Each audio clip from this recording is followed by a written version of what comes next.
बिस्मिल्लाहिर्रहमानिर्रहीम। आज तक के मुअज़्ज़ज़ नाज़रीन अस्सलामु अलैकुम। अब किस्त 256 मुलाहिज़ा फरमाएं। मैंने मंगल सिंह से लिए हुए 1 लाख रुपए के नोट वापस उसे देते हुए कहा, ये तुम लोगों का मुआवजा है। वो बेयकीनी से मुझे देखने लगा। उसने नोट पकड़ने के लिए हाथ आगे नहीं बढ़ाया। मैंने एक कदम आगे बढ़कर वो रकम उसके हाथ में थमाते हुए कहा, रख लो, मैं मजाक नहीं कर रहा, वाकई ये रुपए तुम्हें मैं वापस कर रहा हूँ, और एक बात का ख्याल रखना। उसने लड़ते हाथों से वो नोट पकड़ लिए, फिर हैरत से मुझे देखने लगा। इस वक्त उसकी आंखों में बेपनाह हैरत और बेयकीनी और शुक्रगुजारी के जज्बात मौजूद थे। उसकी समझ में नहीं आ रहा था कि क्या बोले। जब इंसान की समझ में ना आए कि उसे अपनी जबान से कौन से अल्फाज अदा करना चाहिए, तो फिर जबान पर ताला पड़ जाता है। समझ सोच एक जगह रुक जाती है और होंठ थरथरा कर रह जाते हैं। मंगल सिंह के ऊँटों में भी कपकपाड़ नुमा जुम्बश थी। मैंने ठहरे हुए लहजे में कहा, यह रकम मैं तुम्हें नई जिंदगी शुरू करने के लिए दे रहा हूँ, और तुम्हारी जान इसलिए बख्श रहा हूँ कि तुम नई जिंदगी शुरू कर सको। एक लम्हे का तवक्कुफ करके मैंने नाए संजीदा लहजे में मजीद कहा, मंगल सिंह, जिस खतरनाक मर्द में तुम मुबतला हो उसका अंजाम बहुत बड़ा होलनाक है। इसके इलाज में तोबा का बड़ा अमल दखल है। बुरे कामों से तोबा। मुझे उम्मीद है तुम ये चोरी चकारी ढाका जनी और कत्लो गारत करी छोड़कर एक सीधे साधे इंसान की तरह जिंदगी गुजारोगे। याद रखो, वक्त हर इंसान को अच्छा बनने का कम से कम एक मौका जरूर फराहम करता है। तुम समझ लो, वक्त मेरे तवस से तुम्हें यह मौका फराहम कर रहा है। अब इस मौके से फायदा उठाना या इसे जाया करना तुम्हारे हाथ में है। वो फर्द जज्बा से मेरे कदमों में झुक गया, फिर गुलूगेर आवाज में बोला, महाराज, अब तो भगवान का अवतार हो, मुझे अपने चरणों में जगह दे दो। मैं हर पाप गुनाह से सच्ची तौबा कर लूंगा। मुझे गुनाहगार ना करो। मेरे शानों से थाम कर उसे खड़ा कर दिया। मैं एक इंसान हूँ, मुझे इंसान ही रहने दो। और जहां तक चरणों में जगह देने का ताल्लुक है, तो फिल वक्त मुमकिन नहीं। तुम्हारे लिए मेरा यही मशवरा है कि जल्द से जल्द यहाँ से दूर चले जाओ और शरीफाना जिंदगी इख्तियार करने की कोशिश करो। वो अबलीदा हो गया। उसके दूसरे दोस्त के होंठ होले होले कपकपा रहे थे। वो इस वक्त जज्बात की शिद्दत से गुजर रहा था। मैंने बेइख्तियार उसे सीने से लगा लिया। इस वक्त हम दोनों इंसान थे जो इंसानियत के नाते एक दूसरे से जुड़े हुए थे। मैंने सदके दिल से दुआ की, है मेरे परवरदिगार, इस डाकू को नेक दिल इंसान बना दे। इसके दिल में दूसरे इंसानों के लिए हमदर्दी और मोहब्बत को जगह दे दे। बेशक तू बहुत बड़ा कुदरत वाला है। हम फिर जुदा हो गए। मंगल सिंह और उसका साथी गंडा सिंह एक कच्ची पगडंडी पर चलते हुए हमारी निगाहों से ओझल हो गए। ये क्या हो रहा है वहीदान? अपने अगम में साहिल की चमकदार आवाज सुनकर मैं चौंक गया। वो डाकुओं को रुखसत करते हुए हमें देख चुकी थी। हमारी बेखबरी में वो पिजेरों से निकलकर वहां पहुंच गई थी। मैंने उसकी इस्तफसार का जवाब देते हुए कहा, कुछ नहीं हो रहा साहिल, कुछ तो हो रहा है। वो जेरे लब मुस्कुराते हुए बोली, मैंने तुम्हें मंगल सिंह डाकू से बगलगीर होते देखा था, ये क्या चक्कर है? मैंने डालने वाले अंदाज में कहा, ये जो भी चक्कर है, इसकी पहली किस्त खत्म हो गई है और दूसरी किस्त इस क्वार्टर में हमारी मुंतजिर है। मैंने क्वार्टर की जानिब इशारा किया, आओ वहां चलते हैं। मगर तुमने डाकुओं को जाने क्यों दिया? क्या सारे सवाल यहीं खड़े खड़े पूछ लोगी? मैंने जवाब देने की बजाय पूछा। उसने तशवीशनाक नजर से मुझे देखा और पूछा, मुमताज वो खैरियत से है ना? हम उसी को देखने जा रहे हैं, मैंने कहा, और क्वार्टर की जानिब कदम बढ़ा दिए। वो दोनों भी मेरे पीछे आने लगे। बीरबख्श की जबानी में मुगविया और यगमाल की खैरियत जानकर मुतमईन हो गया था। जब हम कमरे के अंदर पहुंचे तो एक तकलीफ दे मंजिर निगाहों में घूम गया। वो आम साइज का एक दरमियाना सा कमरा था जिसके एक कोने में चारपाई बिछी हुई थी। कमरे की एक दीवार के साथ छती नुमा शेल्फ बने हुए थे जिन पर चंद बर्तन रखे नजर आए। दूसरी दीवार पर कपड़े टांगने वाली 3 खूंटियां नस्ब थी। कमरे के आते में मौजूद एक चूल्हा मैं पहले ही देख चुका था। इन शवाहिद से यही अंदाजा होता था कि फाटक वाला अकेला ही यहाँ रहता था। कमरे में बिछी हुई इकलौती चारपाई के सराने की जानिब दीवार के साथ थोड़ी सी जगह खाली बची हुई थी। ये दीवार और चारपाई के दरमियान लगभग 3 फुट चौड़ा एक खला था और इस खला में मुगिया और यरगमाली नजर आ रहे थे। मुमताज के दोनों हाथ पुश्त पर बंधे हुए थे। उसके दोनों पाँव में भी बंदिशें पड़ी थी और मुंह में कपड़ा ठुंसा हुआ था। यरगमाली के पाँव हाथ भी रस्सियों में जकड़े हुए थे। फाटे वाले शख्स की उम्र 50 के लगभग थी। वो आम सी सेहत का मालिक एक देहाती शख्स था। जबकि मुगविया मुमताज पर नजर पड़ते ही मैं चौंक गया। जब मैंने बगौर उसकी सूरत का जायजा लिया तो मुझे यूं महसूस हुआ जैसे मैं उसे पहले भी कहीं देख चुका हूं। फिर जल्दी मुझे अपनी सोच तब्दील करना पड़ी। मैंने मुमताज को पहले नहीं देखा था, बल्कि वो मारूफ इंडियन अदाकारा माधुरी दीक्षित से गहरी मुशाबत रखती थी। पहली नजर में यूं लगता वो माधुरी दीक्षित हो। मैंने इंडिया में क्याम के दौरान में माधुरी दीक्षित की चंद फिल्में देखी थी। बिलाशुबा वो एक ज़हीन और भरपूर अदाकारा थी जिसे अपने चेहरे के तासरात पर मुकम्मल कंट्रोल हासिल है। ठाकुर बानू सिंह और रानी रूपमती की हवेली में फारिग औकात में मैं मुख्तलिफ फिल्में VCR पर देखा करता था। मैंने मीरबख्श की मदद से मुगविया और यरगमाली की बंदिशें खोली और उन्हें आज़ाद कर दिया। फाटक वाले शख्स आज़ाद होते ही रोने लगा। ये खुशी के आंसू थे जो बेइख्तियार उसकी आंखों में उतर आए थे। शायद उसे उम्मीद ना थी कि वो जिंदा बच सकेगा। मुमताज की उम्र का अंदाजा मैंने 18 और 20 के दरमियान लगाया। उसका कद 5 फुट 2 इंच होगा। जिस्म बड़ा बड़ा था। उसे ना तो फरबा और ना ही दुबला कहा जा सकता था। उसके बदन में एक खास किस्म का तनासब था जो अपने अंदर भरपूर कशिश रखता था। वो गोरी चिट्टी रंगत वाली एक तरादार हसीना थी। इस वक्त वो सिंध के रवायती लिबास में थी जो खासा मैला हो रहा था। हाथ पांव खुलने के बाद उसने सूखा सांस लिया। उसके चेहरे के तासरात से मैंने अंदाजा लगा लिया कि अब वो खुद को खासा इजी फील कर रही थी। अब मैं वहां ज्यादा देर रुकना नहीं चाहता था। मुमताज को फिलहाल मैं अपने साथ ले जाने का इरादा रखता था। मैं या तो उसे उसके वालिदैन तक पहुंचा देता या फिर उसकी वापसी का माकूल कोई बंदोबस्त कर देता। मुमताज को चूंकि मैं अपने साथ ले जा रहा था, इसलिए फाटक वाले से मैंने जरूरी गुफ्तगू कर लेना मुनासिब समझा। चाचू, क्या नाम है तुम्हारा? मैंने नर्म लहजे में दरियाफ्त किया। उसे अपना नाम अनवर अली बताया। मैंने मजीद पूछा, चाचू अनवर, तुम कहाँ के रहने वाले हो? सिंधी जबान में चचा को चाचू और मामू को मामा कहा जाता है। साईं, मैं मीरपुर खास के इलाके डगरी का रहने वाला हूँ, उसने जवाब दिया। यहाँ क्या वाक़या पेश आया था? उसने बिला हुक्म कास मुझे मंगल सिंह गंडा सिंह की कार्रवाई के बारे में बता दिया। उसकी बात खत्म हुई तो मैंने कहा, चाचू जो हुआ उसे भूल जाओ। वो दोनों आदमी डाकू थे और इस लड़की को अगवा करके ले जा रहे थे। उनकी गाड़ी अचानक खराब हुई तो उन्होंने तुम्हें यरगमाल बना लिया। एक लम्हे का तवक्कुफ देकर मैंने दोबारा कहना शुरू किया, अगर तुम किसी भी मुसीबत में फंसना नहीं चाहते तो वही याद रखो जो अब मैं तुम्हें बताने वाला हूँ।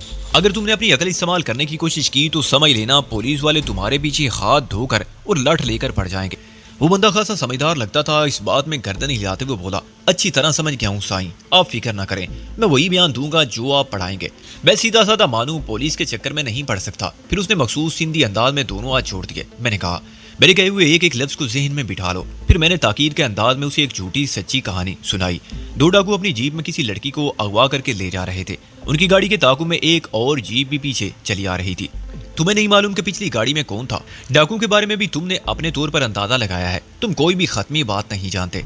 तुमने जो कुछ अपनी आंखों के सामने पेश देखा उसके बारे में कियास कर लिया, यानी अज खुद कोई नतीजा अखज कर लिया।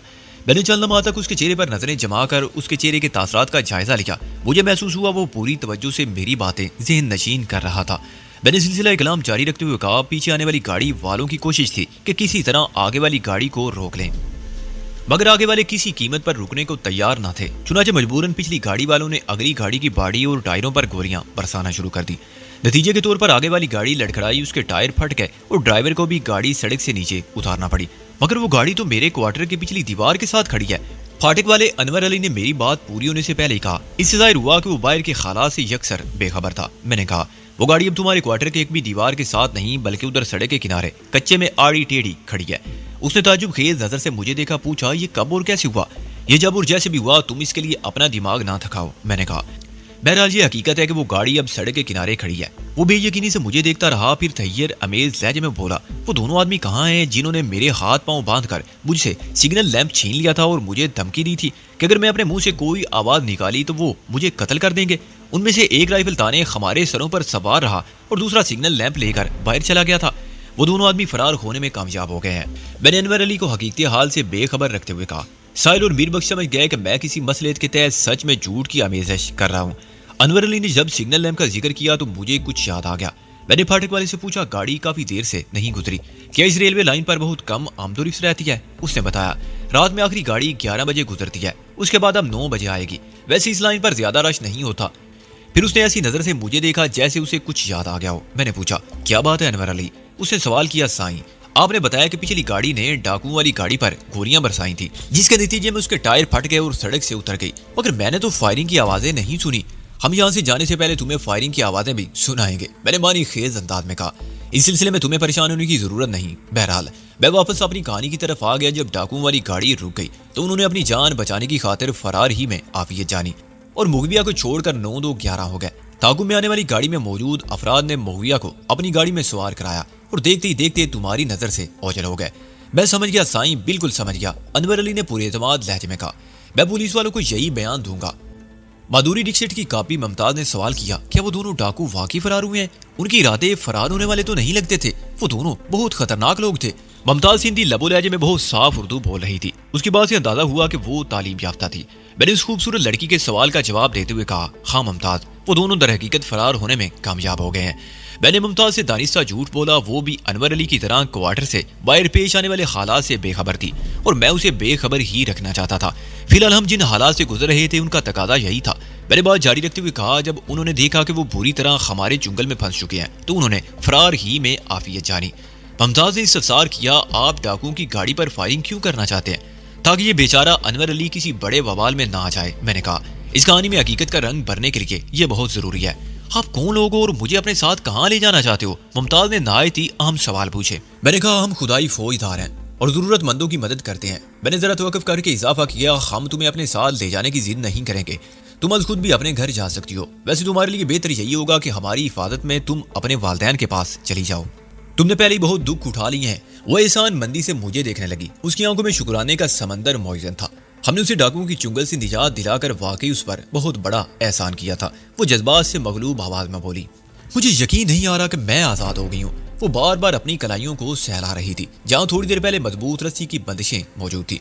मैंने कहा, तुम वाकई आजाद हो गई हो और इस बात का यकीन तुम्हें उस वक्त आएगा जब अपने घर पहुंच जाओगी। मुझे तो ये सब कुछ किसी भयानक ख्वाब की तरह महसूस हो रहा है। भयानक ख्वाबों को भूलने की कोशिश करना चाहिए, मैंने कहा। वो एक मरतबा फिर ममनूनियत अमेज नजर से मुझे देखते हुए बोली, आप बता रहे हो वो दोनों शैतान कहीं भाग गए हैं, मगर मुझे अब भी उनसे खौफ आ रहा है कहीं वापस ना आ जाए। तुमने गुज़िश्ता चंद रोज बहुत मुसीबत में गुजारे हैं, ये उन्हीं हालात का असर है, मैंने कहा। वरना हकीकत यही है कि वो दोनों डाकू अब कभी पलट कर तुम्हारी तरफ नहीं देखेंगे। उसने चौंक कर मुझे देखा और पूछा, आपको कैसे पता चला कि मैं चंद रोज से इस मुसीबत में गिरफ्तार थी? हमारी तो ये पहली मुलाकात है, आप मेरे गुजरे हुए हालात से किस तरह वाकिफ हैं? यहाँ रवानी में मैं गलती कर बैठा था, बहरहाल अब इस गलती को निभाना था। मैंने बात बनाते हुए कहा, वाकई मैंने आज तुम्हें पहली मर्तबा देखा है। मैं नहीं जानता तुम कौन हो, कहाँ से आई हो और डाकुओं ने तुम्हें क्यों ये रकमाल किया हुआ था। वो बेयकीनी से मुझे देखते हुए बोली, आप वो नहीं है जो नजर आने की कोशिश कर रहे हैं। इसके इस जुमले में बड़ी फोर्स थी। मुमताज बोलती हुई आंखों वाली एक ज़हीन लड़की थी। वैसे भी वो एक साहिब हैसियत शख्स की इकलौती औलाद थी। हसीनो जमील थी, तालीम याफ्ता थी। ये तमाम अवामिल मिलकर इंसान को पूरे एतमाद बना देते हैं और एतमाद ज़हीन लोगों का खासा है। आंखों में देखते हुए उसके जवाब में मैंने कहा, मैं क्या नजर आने की कोशिश कर रहा हूँ जो आप नहीं हैं? वो टटोलती हुई निगाह मुझ पर मरकूज करके बोली, मैं क्या हूँ? मैंने पूछा। हाँ, बहुत गहरे इंसान है। किसी की गहराई नापने के लिए भी किसी न किसी हुनर की जरूरत होती है, मैंने ठहरे हुए लहजे में कहा। इससे ये बात साबित होती है कि तुम एक हुनरमंद लड़की हो। क्या मैं गलत कह रहा हूँ? मैं मुसलसल उसकी आंखों में झांक रहा था। मेरे आखिरी जुमले पर जीम कर उसने निगाह झुका ली। मैं फाटक वाले अनवर अली की जानिब मुतवज्जो हो गया। चाचू, 9 बजे में कितना वक्त बाकी है? मैंने उससे पूछा। तुमने बताया कि 9 बजे कोई गाड़ी वहां से गुजरेगी। हमारी जामा तलाशी लेने के नाम पर हमें खारिश से महरूम कर दिया गया था। इस वक्त हमारे जिस्मों पर लिबास के सिवा कुछ नहीं था। घड़ी की अदम मौजूदगी के सबब वक्त का दुरुस्त अंदाजा नहीं हो पा रहा था। वैसे मुझे उम्मीद थी कि अभी 9 नहीं बजे होंगे। अनवर अली ने अपनी मैली कुचैली घड़ी के डायल को देखते हुए कहा, इस वक्त 8 बजे हैं। गाड़ी की आमद में पूरा 1 घंटा बाकी है। बात खत्म करके वो सरासीमा नजर से मुझे तकने लगा। मैंने पूछा, क्या बात है चाचू, तुम कुछ परेशान दिखाई दे रहे हो? साईं, आप तो अब यहाँ से चले जाओगे, वो खौफजदा लहजे में बोला। अगर वो दोनों डाकू फिर इस तरफ आ निकले तो? मैंने उसकी बात काटते हुए कहा, वो अब कभी इस तरफ का रुख नहीं करेंगे। तुम बेफिक्र होकर अपने मामलात को जारी रखो। वो मुतमईन नजर आने लगा। वैसे ये हकीकत भी थी कि मुझे यकीन था कि मंगल सिंह और उसका साथी गंडा सिंह अनवर अली अब इनको परेशान करने की कोशिश नहीं करेंगे। मैंने मंगल सिंह की आंखों में जो तासर देखा था उसके आइंदा अज़ाइम की अक्कासी करता था। मुझे उम्मीद नहीं थी बल्कि पूरा यकीन था कि अब वो ऐसा कोई काम नहीं करेगा और वो दोनों सीधी राह इख्तियार कर लेंगे। उन्हें आसानी से छोड़ने का सबब भी यही था कि वो अपनी इस्लाह पर आमादा नजर आए थे, वरना मैं गन पॉइंट पर उन्हें अपने साथ चलने पर मजबूर कर सकता था। मुमताज का बाप सुल्तान उन्हें पाकर बहुत खुश होता। पुलिस के आला अफीसर से उसकी रिश्तेदारी थी। वो रिश्तेदारी की कुव्वत इस्तेमाल करके मंगल सिंह एंड कंपनी को इबरतनाक सजाएं दिलवा सकता था। मगर मेरा अपना नजरिया यह है कि अगर कोई बुरा शख्स बुराई की राह छोड़कर अच्छाई का रास्ता अपनाना चाहता हो तो उसकी साबिक बुराइयों को नजरअंदाज करके उसको इस कार खैर का मौका जरूर फराहम करना चाहिए। वो दोनों भी मुजरिमाना जिंदगी से ताइब होना चाहते थे, इसलिए मैंने उन्हें एक मौका दे दिया था। वैसे नीयतों का हाल तो अल्लाह ही जानता है। अगर ये फर्ज कर लिया जाए कि वो मुझे धोखा देकर निकल गए और आइंदा भी उन्होंने अपनी रवश को जारी रखना चाहा तो फिर यह भी जरूरी था कि वो अनकरीब किसी पुलिस मुकाबले में इबरतनाक मौत से 2-4 हो जाते, क्योंकि वक्त बड़ी जालिम शय है। ये अपने साथ मजाक बर्दाश्त बिल्कुल भी नहीं करता। साहिल और बीरबख्श बखूबी समझ रहे थे कि मैं उन लोगों अनवर मुमताज से कुछ बातें दानिस्ता छुपाई हैं। मुझे उम्मीद थी कि एक मुनासिब वक्त तक वो भी इस सिलसिले में जबान नहीं खोलेंगे। हम तीनों में बड़ी अच्छी अंडरस्टैंडिंग पैदा हो चुकी थी। बीरबख्श ने सवालिया नजर से मेरी जानिब देखते हुए कहा, साईं, यहाँ ज्यादा देर रुकना ठीक नहीं, हमें फौरन रवाना हो जाना चाहिए। बीरबख्श बिल्कुल ठीक कह रहा है, साहिल ने ताईदी अंदाज में कहा। हमें एक लम्हा भी यहाँ नहीं ठहरना चाहिए और अब हम बीरपुर खास की बजाय नबी सर की तरफ जाएंगे। पहले इस लड़की को इसके घर पहुंचाएंगे। मैं ठीक कह रही हूँ ना वजदान? साहिल से भी वही गलती होगी जो थोड़ी देर पहले मुझसे सरजद हुई थी। मुमताज ने नबी सर के अल्फाज पर चौंक कर साहिल को देखा, फिर पूछा, तुम्हें कैसे मालूम कि मैं नबी सर में रहती हूँ? मैंने तो बहुत खूबसूरती से अपनी गलती को निभा लिया था, लेकिन साहिल बुखलाकर मेरी तरफ देखने लगी। मुमताज का सवाल ही इतना भरवक्त और चुभता हुआ था। मैंने फौरन साहिल की मदद करते हुए कहा, हम क्या जानते और क्या नहीं जानते, ये तमाम बातें गाड़ी में बैठकर भी हो सकती हैं। बाहर हमारी पेजेरो खड़ी है। फिर मैंने अपने साथियों को इशारा करते हुए क्वार्टर के दरवाजे की तरफ कदम बढ़ा दिए। मुमताज हमारे साथ चलते हुए बोली, मैं आप दोनों के नामों से तो वाकिफ हो चुकी हूँ। उसने मेरी तरफ इशारा करते हुए कहा, आप वहीदान हो, आपका साथी मीर बख्श और इस लड़की का नाम। उसने सवालिया अंदाज में जुमला अधूरा छोड़ दिया। मैंने कहा, हमारी साथी का नाम साहिल है, मेरा नाम मुमताज है। जब हम क्वार्टर से निकलकर सड़क पर पहुंचे तो साबिक मुखिया ने अपना तारुफ पेश किया। मैं नबी सर की एक मारूफ शख्सियत काजी सुल्तान की इकलौती बेटी हूँ। मेरा मामू एक बहुत बड़ा पुलिस अफिसर है। मेरी मालूमात के मुताबिक काजी सुल्तान की किसी बड़े पुलिस अफिसर से रिश्तेदारी थी। अब मुमताज बता रही थी कि वो आला पुलिस अफिसर उसका मामू था। मैंने तस्दीकी अंदाज में पूछा, कि तुम वाकई किसी बड़े पुलिस अफिसर की भांजी हो? वो इस बात में सर हिलाते हुए बोली, हाँ एसपी साहब मेरे सगे मामू हैं। ये एक और इंकशाफ अंगेज बात थी। मैंने एक लम्हा जाया किए बगैर मीर बख्श से कहा, मैं इन दोनों को अपने साथ लेकर पेजोरो की तरफ जा रहा हूँ। तुम अपनी क्लाशनकोव से उस टोयोटा को वैसा बना दो जैसा हम जाहिर करना चाहते हैं। उसके साथ ही मैंने मंगल सिंह वाली जीप की तरफ इशारा कर दिया। मीर बख्श ने सर को इस बाती झुंबश दी और 4 व्हील ड्राइव टोयोटा जीप की जानिब बढ़ गया। मैं दोनों लड़कियों के साथ पेजोरो की तरफ कदम उठाने लगा।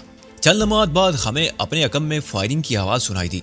मीर बख्श ने मेरी हिदायत पर अमल करते हुए जीप के टायरों को फाड़ दिया था और एक तरफ से उसकी बाड़ी को भी छीलनी कर दिया था। मंगल सिंह का रिवाल्वर और गंडा सिंह वाली राइफल को हमने उनकी जीप ही में डाल दिया ताकि कहानी में हकीकत के किसी रंग की कमी बाकी न रहे।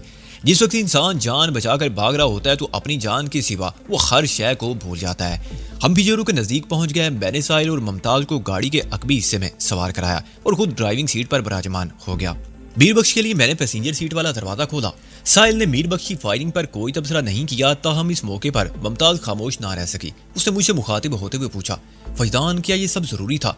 अच्छा जरूरी, मैंने उसकी बात समझते हुए कहा, वरना बेचारा अनवर अली जरूर किसी मुसीबत में गिरफ्तार हो जाता। उसके बाद मुमताज ने कोई सवाल नहीं किया। मीर बख्श अपना काम निपटा कर पेजोरो की तरफ वापस आने लगा। मैंने गाड़ी का इंजन स्टार्ट किया और मीर बख्श के गाड़ी में बैठने का इंतजार करने लगा। वो तेज कदमों के साथ हमारी जानिब बढ़ रहा था। जब वो पेजोरो से 10 कदम की दूरी पर था तो मैंने उसके चेहरे पर किसी तूफान के आसार देखे। वो यकलख्त रुककर पेजोरो के अकब में दूर कहीं देख रहा था। अगर वो रुकता नहीं तो मुमकिन है मैं उसके तासरात को इतनी संजीदगी से ना लेता। मैंने बहू और मीर बख्श का जायजा लिया। उसके चेहरे की तूफानी उलझन में बहुत तेजी से एक वहशत भी शामिल हो रही थी। बेइख्तियार मेरी निगाह रियर व्यू मिरर की जानिब उठ गई।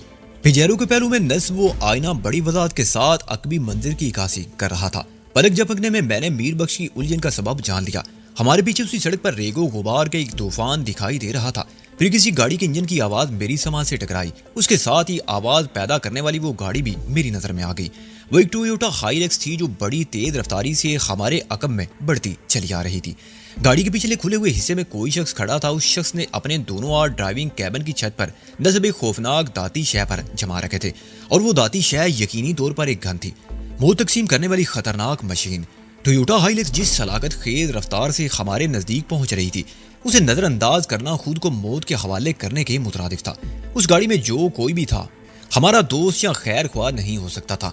वो बहुत जल्दी में नजर आ रहा था, जैसे उसे खदशा हो कि अगर उसने एक लम्हे की भी ताखीर कर दी तो बाजी हार जाएगा। ये मौत और जिंदगी की बाजी थी, बका और फना की जंग थी जिसमें कई इंसानी जानें दाव पर लगी हुई थी। मैंने ड्राइविंग साइड वाली खिड़की से गर्दन बाहर निकाली और मीर बख्श की तरफ देखते हुए हल्की पूरी कुव्वत से चिल्लाया, भागो मीर बख्श, जल्दी हरी अप। मेरी पुकार पर मीर बख्श ख्यालात के भंवर से निकल आया। इसी दौरान में हाथ बढ़ाकर मैंने उसके लिए पैसेंजर सीट का दरवाजा भी खोल दिया। वो किसी गोली की रफ्तार से पेजोरो तक पहुंचा और बिजली किसी सूरत से गाड़ी में सवार हो गया। उसके दरवाजा बंद करने से पहले मैंने एक झटके से पेजोरो को आगे बढ़ा दिया।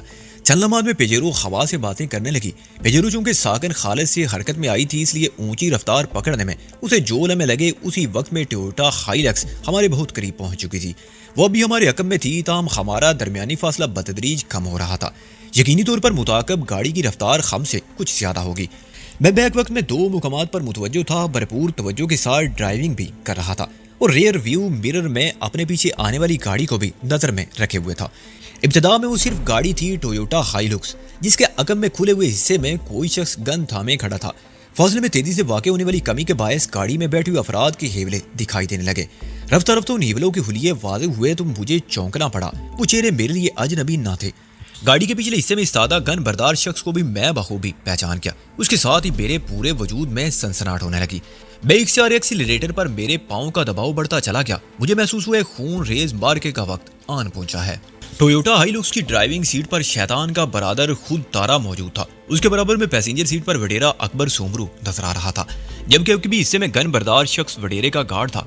वडेरे के साथ आने वाले 4 खवारियों में से सिर्फ यही शख्स जिंदा बचा था। बाकी 3 डीएसपी के सिक्योरिटी गार्ड की गोलियों का निशाना बन गए थे। तारा वडेरे का मेहमान था, इसलिए मैं उसे उसके हवारियों में शुमार नहीं कर रहा था। उसके जख्मी सर पर पट्टी बदसूर मौजूद थी। मेरी तरह मीर बख्श ने भी हालात की संगीनी को पूरी तरह महसूस कर लिया।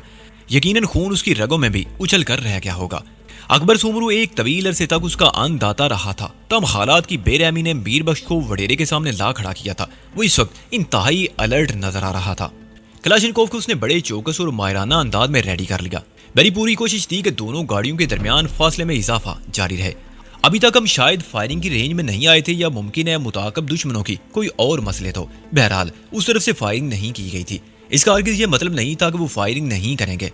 मैंने मीर बख्श के तेवर देख लिए थे, इसलिए गाड़ी की रफ्तार को मजीद बढ़ाते हुए तंबीही अंदाज में कहा, हमारे पास फाजल एमुनेशन नहीं है। तुम टोयोटा 4 व्हील पर फायरिंग करके इस गन के मैगजीन को खासी हद तक खाली कर चुकी हो, लिहाजा एक भी गोली जाया नहीं होनी चाहिए। समझ गया साईं, वो कलाशनिकोव को थपथपाते हुए बोला, हर गोली रंग लाएगी। पिजेरो के एक भी हिस्से में मौजूद साहिल और मुमताज इस अचानक मुसीबत पर सरासीमा नजर आने लगी। दोनों लगभग हम उम्र थी, हसीन और जवान भी थी, ताम दोनों की हुस्न और जवानी में इलाकाई फर्क था। साहिल ने बड़बड़ाने वाले अंदाज में कहा, ये शैतान यहाँ भी पहुंच गए। उसकी बड़बड़ाहट में खौफ से ज्यादा झुंझलाहट शामिल थी। मुमताज ने साहिल से पूछा, क्या तुम इन लोगों को जानती हो? साहिल ने इस बात में सारी लाने पर इक्तफा किया। मुमताज ने गर्दन मोड़कर टोयोटा हाइलुक्स की जानिब इशारा करते हुए कहा, अगर मेरी आंखें कोई धोखा नहीं खा रही तो इस गाड़ी में ड्राइवर के साथ वडेरा अकबर सुमरू बैठा है। मुमताज के इस जुमले ने मुझे चौंकने पर मजबूर कर दिया। मैंने कमनुमा आईने में देखते हुए उससे पूछा, तुम वडेरे को कैसे जानती हो? अकबर सुमरू उमरकोट के एक दूर अफ्तादा इलाके में रहता है, मुमताज ने बताया। वो खासा मारूफ और ताकतवर वडेरा है। बाबा की तवील अरसे से उससे दुश्मनी चल रही है। मैं अपने दुश्मन को नहीं पहचानूंगी तो फिर किसे पहचानूंगी? एक लम्हे के तवक्कुफ के बाद उसने कहा, लेकिन इस गाड़ी का ड्राइवर मुझे इस इलाके का नहीं लगता। पता नहीं वो शख्स कौन है और वडेरे के साथ क्यों नजर आ रहा है। साहिल ने जल्दी से कहा, वो तारा है। वो शख्स आजकल वडेरे का मेहमान बना हुआ है। मुमताज ने अकबर सुमरू से शनासाई जाहिर करके मेरे दिमाग में हलचल मचा दी।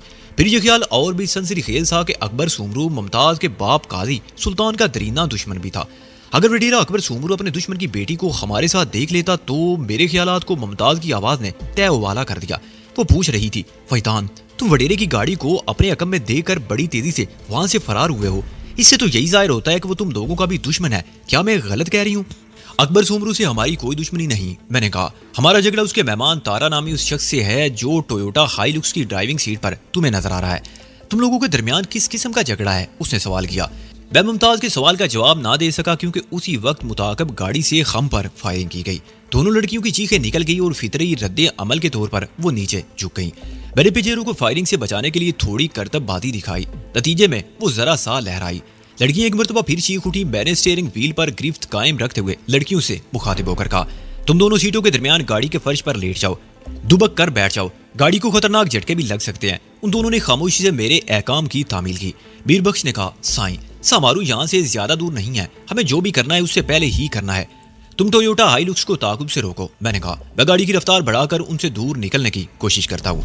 मुताकब खतरनाक हद तक रफ्तार को बढ़ा रहे हैं, मीर बख्श ने कहा। हम ज्यादा देर तक उनकी फायरिंग रेंज से बाहर नहीं रह सकते, मैंने कहा। इसलिए तो कह रहा हूं उन्हें जल्द अज जल्द रोकने की कोशिश करो। साईं, मीर बख्श ने संजीदगी से कहा। उन्हें रोकने के लिए फायरिंग बहुत जरूरी है। परवाह नहीं, मैंने फैसला कुन अंदाज में कहा। नागजीर काम हर सूरत में होना चाहिए। ये बात बिल्कुल दुरुस्त है। लातों के भूत बातों से नहीं मानते। दुनिया की कोई दलील उन्हें कायल नहीं कर सकती। वो सिर्फ जूते की जबान समझते हैं। मीर बख्श मसरूर लहजे में बोला, ये तो आप बिल्कुल ठीक कह रहे हैं साईं। वडेरा अकबर सुमरू वाकई एक भूत है, बहुत बड़ा भूत। इसलिए वो खुद को भूतार कहलाता है। उसको इतनी लातें और जूते पड़ने चाहिए कि वो बातों के काबिल ना रहे। मेरा इशारा दर हकीकत तारा की जानिब था, मगर मीर बख्श उसे अपने दिल की बात समझते हुए वडेरे की तरफ ले गया। मैंने कहा, किसके काबिल ना रहे, बातें करने की या बातें सुनने के? दोनों के, वो ठहरे हुए लहजे में बोला। मैंने कहा, मैंने खून खराबे से बचने की हत्तल इम्कान कोशिश कर ली, मगर ये हरामी खून तारा अपनी तमाम तर खराबियों के साथ हमारे ताकुब में लगा हुआ है। इसलिए अब खून खराबा तो होगा और बहुत ठीक ठाक होगा।